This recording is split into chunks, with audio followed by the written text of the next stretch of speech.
As an Irish lawmaker yourself, you've been very vocal about the Palestinian issue. But interestingly enough, Ireland itself has a long history of pro-Palestinian stances. Ireland in the 60s was very concerned and very vocal about Palestinian refugees and the issues of the consequences of the Nakba and the following conflicts. But over time, there's also been a lot of kinship between governments of Ireland and Palestinian administrations. Why is that? What is it about this issue that feels strong for Ireland? I think first of all, you're absolutely right. There is an almost instinctive sense of solidarity between the people of Ireland and the Palestinians, as there was with the black population of South Africa when they were fighting apartheid. And there was always that very, very strong consciousness of the parallels in all of those struggles, that we were the victims of empire and colonialism, and that a key part of the strategy of empire and colonialism was a form of apartheid. In Ireland, it was called the penal laws,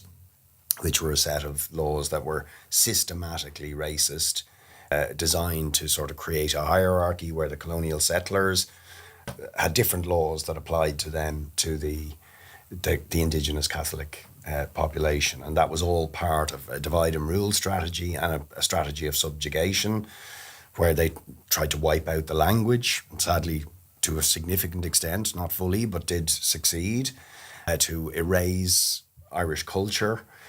And of course, ongoing brutal subjugation of Irish resistance, which never stopped. And those parallels are very, very strong. And I think, a point I make regularly is that, in fact, some of the key architects of the British colonial operation in Ireland were also some of the key architects of the Zionist project and what was done to the Palestinians. And many of the personnel that were actually leading commanders and officers and the politicians above them who were involved in trying to subdue the Irish Revolution, particularly in the kind of 1918 to 1921 period, were sent after that there was finally a settlement with Britain, were sent direct to Palestine.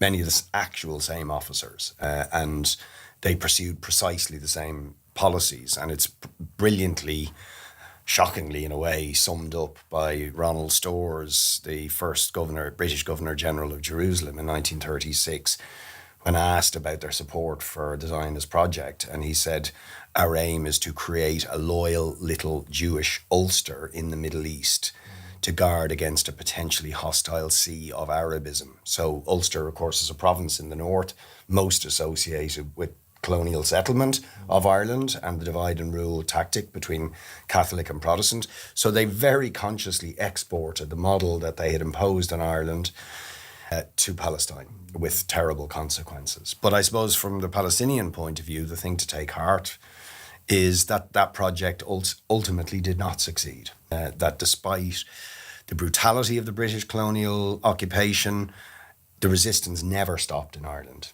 Sadly, it took hundreds of years. There were many failed revolutions, but eventually the revolution did drive Britain out of most of Ireland.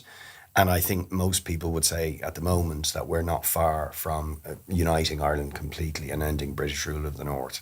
That's something that I would like to think might happen in my lifetime. Yeah. And what is, the very clearly there's a parallel there, and there's a connection with the relationship with the British Empire, with the modern day kind of British and European policies when it comes to support for Israel and support for occupation in the West Bank and Gaza. What is the relationship between Ireland and Britain today? What does that look like? That's a very interesting question. It has been transformed. When I first would have started to come to London as a youngster, Irish people coming here were subject to racist stereotyping. There was the thought in many British people's heads that, almost every Irish person was a terrorist. You'd be asked about paramilitarism and bombing, and there was still that. Sounds a little bit familiar. Exactly. I know what that's like. Exactly. And there were stereotypes about the Irish being prone to violence, being less than rational. So many of the stereotypes you now see associated with Palestinians and with the Arab population and with Muslim people were being applied to the Irish. For hundreds of years, in fact. I mean, if you look at some of the racist cartoon tabloid press of the 19th century, it's really incredible, the parallels, because the Irish were portrayed as less than human, as sort of monkeys, violent, sexually deviant, essentially less than human. And all of that same racist stereotyping is now applied to Muslim people in particular, but also to many people in the global south. Isn't that crazy how these stereotypes get recycled in different periods of time? It is.